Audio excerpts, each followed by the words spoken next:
Recorded live with little or no editing. It's Defense Up. I'm Round 7. How you doing? Today we're going over my buddy Zero's defense. This is a wonky, crazy defense that I'm sure is going to incite the comment section. Be sure to like and subscribe while you're down there. We had Zero and Zero Cool Gamer on voice talking about this. He definitely needed to be there to explain the rationale of what's going on.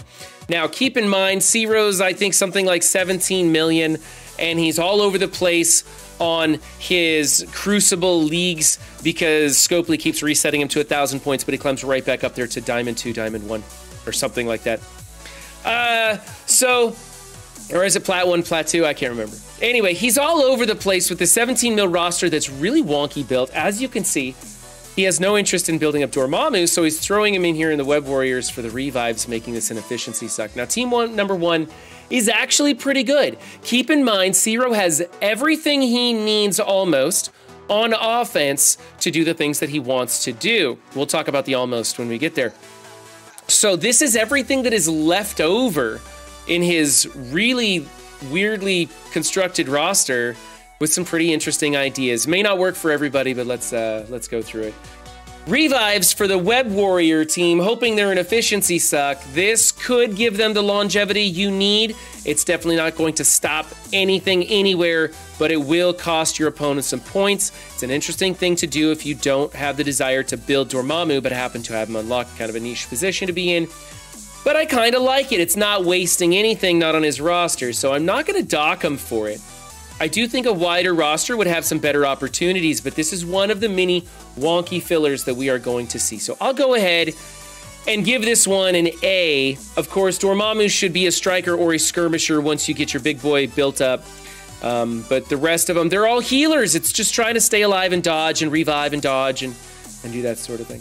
All right, team number 2 is the Rebirth team. Notice that we're missing somebody.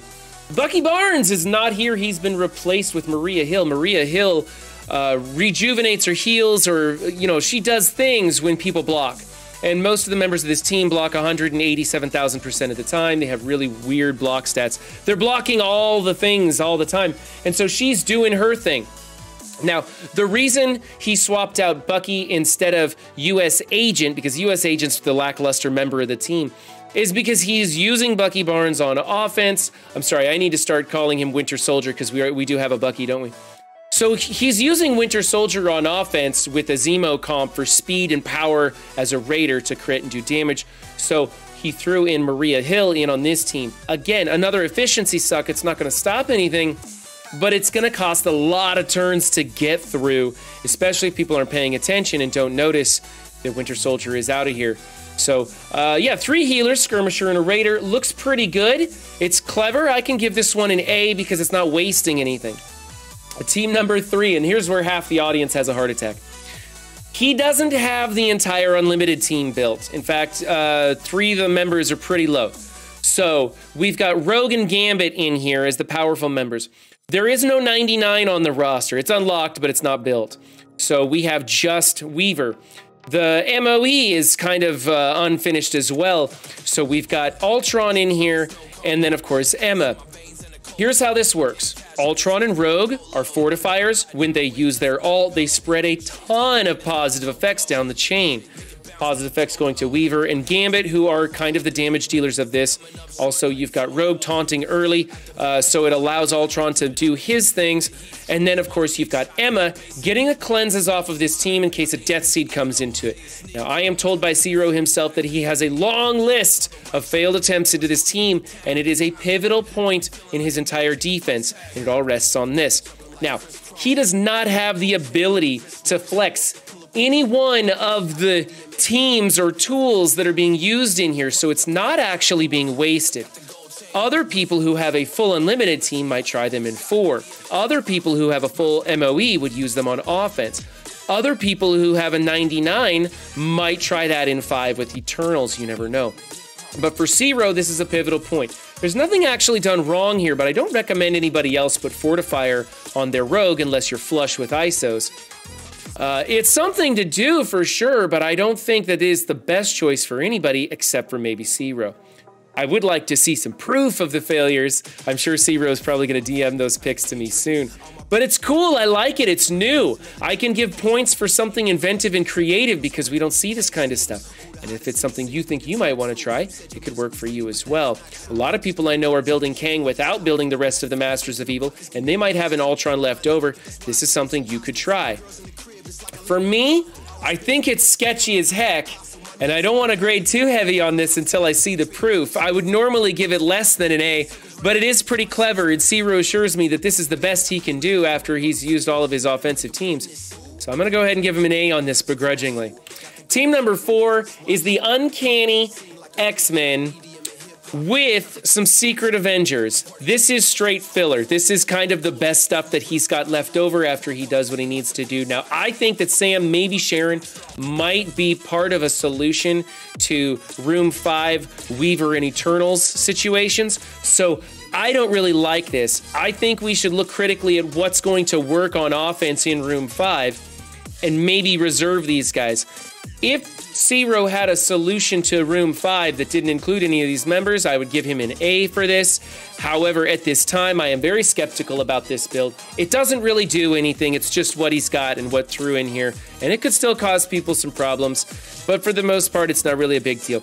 I like other ISOs on these team members, but he wants the blinds to stick with Jubes, and he wants Beast to be doing healing instead of pasting up those vulnerables. And then, of course, Sam and Sharon Carter, those are correct. I like them the way they are. All in all, it's okay. It's something to do. I'm going to go for a B on this because I think until Zero has a really good solution for what's going to come in 5, I think he should keep Sam and Sharon for other things. In his Room 5, no Weaver to be found. Obviously, he doesn't have 99, so maybe it's not a great choice to be using there. Also, he wants to use his Eternals for offense. And probably for good reason, too. Now, Ghost Rider on this team isn't going to be retaliating when Greg dies. He only retaliates on non-summoned allies, but he does retaliate if Zim dies. And he is going to be putting out bleeds. Also, his ability mats are 1165. He hits way harder than 90,000, okay? When he retaliates, he crushes. This character is very deceiving right here because of the lopsided investment in the T4s. So that Ghost Rider's doing way more damage than you think, which can trick a lot of people.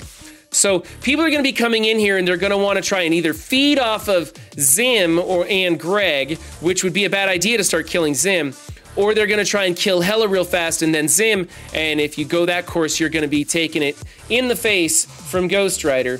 Of course, we have the new Warriors in here with their new reworks. I don't find them working that well until more members of their team come out. I don't think they're totally useful right now, and Zero doesn't have them built super big as of yet either.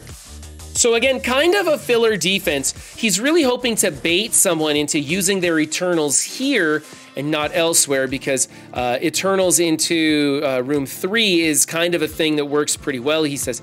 So he's hoping they use the Eternals here, and that would be a real victory for him. All in all, it's okay. I usually think that Hela is a liability. Zero knows what he's doing on this, and he says that this is working pretty well. Nothing to get excited of. Like I said, it's more of a bait team. He's using his Weaver over there in 1. So I have trouble grading this one. I like the ISOs well enough. I think I run Dagger as a striker. And then Hela as a healer isn't doing anything for me either. Probably just looking for heals on that, I guess, rejuves. So I don't know. I'm gonna go C+ on this team. I'm not as excited about this one. I think it's too easily beaten. I wouldn't be suckered into using my Eternals on it unless I didn't need my Eternals for anything else. And I don't know. I'd probably try and pick through his Room 3 team first, and however well that went, then go decide what I'm gonna be using in 5. Is what it is. Let's move on to team number 6. Is the Wakandans in 6. This is just the 5 biggest Wakandans he has in his roster. I like Killmonger as a Raider over Striker. I'd like to see, of course, Nakia or somebody else being built for future use with this team if they wanted to. But this is okay. It gets it done. We were talking that maybe M'Baku is the best choice, but his M'Baku is nowhere, so this is just the most efficient use of his resources, and that's okay. I'm going to go A-. I just want to see that ISO change on Killmonger in the meantime. kind of just what we have to throw in on room 6. It's really kind of boring what our choices are these days with Scopely kind of narrowing what we should or could use in different rooms. Anyways, tell me what you guys think about this. Are you thinking this is a good idea to try and bait them with the Undying team in here? Do you think that there's a better alternative to use with Sam or Sharon Carter on offense? How about this Team 3? Does this excite you guys? Or do you think this is totally wasteful? Keep in mind, he doesn't have other members of the teams built, so it's not really a waste for him. Otherwise, I'd probably crush him on the scoring. Is what it is, as I like to say. So, if you have a defense that needs grading or you just want to show it off, be sure to find me, links in the description below, like and subscribe, all that jazz. And remember, guys, don't just have a good game, be good to yourselves and others too, and I'll see you next time. Bye.